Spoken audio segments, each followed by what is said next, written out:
और ये हो गया वाई एक्सिस। ठीक है, अब देखिए इसका जो सेकंड पार्ट है उसमें आपसे बोला है व्हाट इज द टेम्परेचर।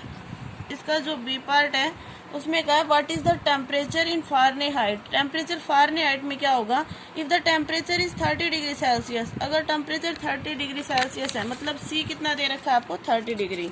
ठीक है, तो देखिए आपके पास है 4 C is equal to 30 degree Celsius, तो F is equal to 9/5 C plus 32। तो आप सी की वैल्यू रख दीजिए 9/5 मल्टीप्लाई सी की जगह क्या रख दिया 30 plus 32, 5 6 30। F is equal to 9 6 54 plus 32, तो एफ कितना आ जाएगा 4 2 6 5 3 8। तो एफ की वैल्यू कितनी आ जाएगी आपके पास 86 डिग्री 86 डिग्री। तो आप लिखेंगे 4 30 डिग्री सेल्सियस। जब सेल्सियस में टेम्परेचर 30 डिग्री सेल्सियस होगा तो corresponding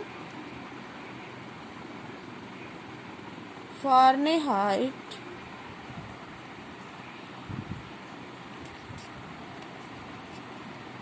temperature is 80 degree Fahrenheit. ठीक है, सॉरी 86 डिग्री फारेनहाइट।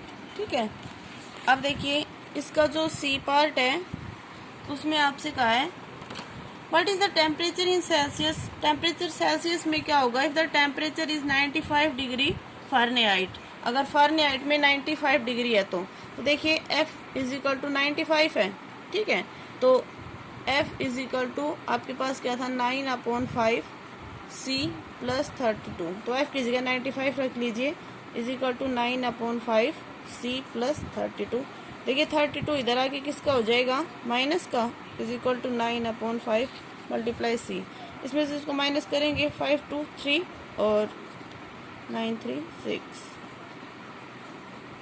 अब आपको सी की वैल्यू निकालनी है 63। देखिए इस फ्रैक्शन को इधर लेके आएंगे तो क्या हो जाएगा, इसका रेसिप्रोकल हो जाएगा, उल्टा हो जाएगा। ये हो जाएगा 9 7 63। सी इज इक्वल टू कितना आ जाएगा 35 डिग्री। ठीक है, तो जब टेम्परेचर आपके पास फारेनहाइट में 95 डिग्री होगा तो सेल्सियस में कितना होगा वो 35 डिग्री।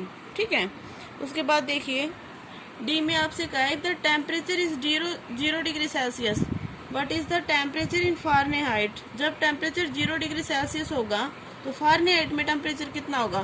देखिए सी जब आप 0 रखेंगे तो कंप्लीट टर्म क्या हो जाएगी 0 हो जाएगी। इसका मतलब एफ कितना आ जाएगा आपके पास 32। ठीक है, and if the temperature is 0 degree Fahrenheit, जब एफ को 0 डिग्री रखेंगे तो आपको temperature in Celsius, temperature Celsius में बताना है। ठीक है, तो देखिए आप क्या लिखेंगे यहाँ पे 4 C is equal to 0 degree. जब हम सी को क्या रखेंगे 0 डिग्री तो एफ कितना आ जाएगा 9/5 मल्टीप्लाई 0 प्लस 32। तो ये कंप्लीट 0 हो जाएगा तो एफ इज इक्वल टू कितना आ जाएगा 32 डिग्री। ठीक है, फिर 4 एफ इज इक्वल टू 0 रखेंगे तो 0 is equal to 9/5 C plus 32। तो देखिए 32 इधर आके किसका हो जाएगा या फिर 9/5 सी और 32 को इक्वल से उधर लेके जाएंगे किसका हो जाएगा माइनस का। C is equal to minus 32 multiply 5/9। ठीक है, तो ये हो जाएगा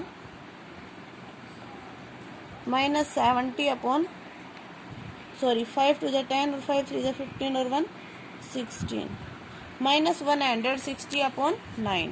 ठीक है, जब आप इसको इससे डिवाइड कर देंगे माइनस 160 को 9 से तो ये आपके पास आ जाएगा माइनस 17.8 डिग्री। ठीक है, जब C 0 होगा तो F होगा 32 डिग्री और जब F 0 होगा तो C आ जाएगा आपके पास माइनस 17.8 डिग्री। ठीक है, ये आपके पास सेल्सियस में है टेम्परेचर, यहाँ आपके पास फारेनहाइट में है। ठीक है, अब देखिए इसका है अगला पार्ट आपके पास ई का is there a temperature which is numerically the same in both Fahrenheit and Celsius. अगर टेम्परेचर दोनों का न्यूमेरिकली टाइप से हम सेम लेते हैं फारेनहाइट का भी और सेल्सियस का भी, इफ यस क्या ये पॉसिबल है? Find it. पॉसिबल है तो बताइए कितना होगा वो। तो देखिए मान लीजिए हमने एफ भी कितना मान लिया, एक्स मान लिया, तो सी भी कितना मानेंगे हम, एक्स ही मानेंगे, दोनों बराबर बता रखे हैं।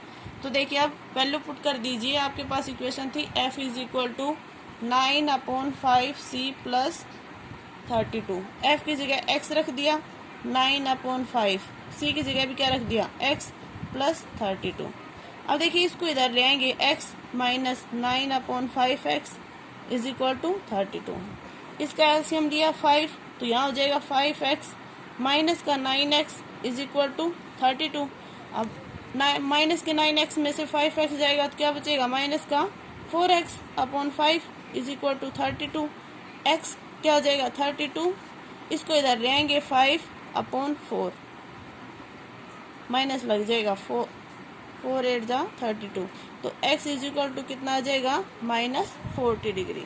ठीक है, तो देखिए इस तरह से क्या है कि -40 डिग्री सेल्सियस एंड -40 डिग्री क्या होगा, फ़ारेनहाइट आर इक्वल टेम्परेचर्स। ठीक है, दोनों जब हम इक्वल लेंगे तो दोनों की इक्वल वैल्यू क्या आएगी, -40 डिग्री सेल्सियस -40 डिग्री फ़ारेनहाइट। ठीक है।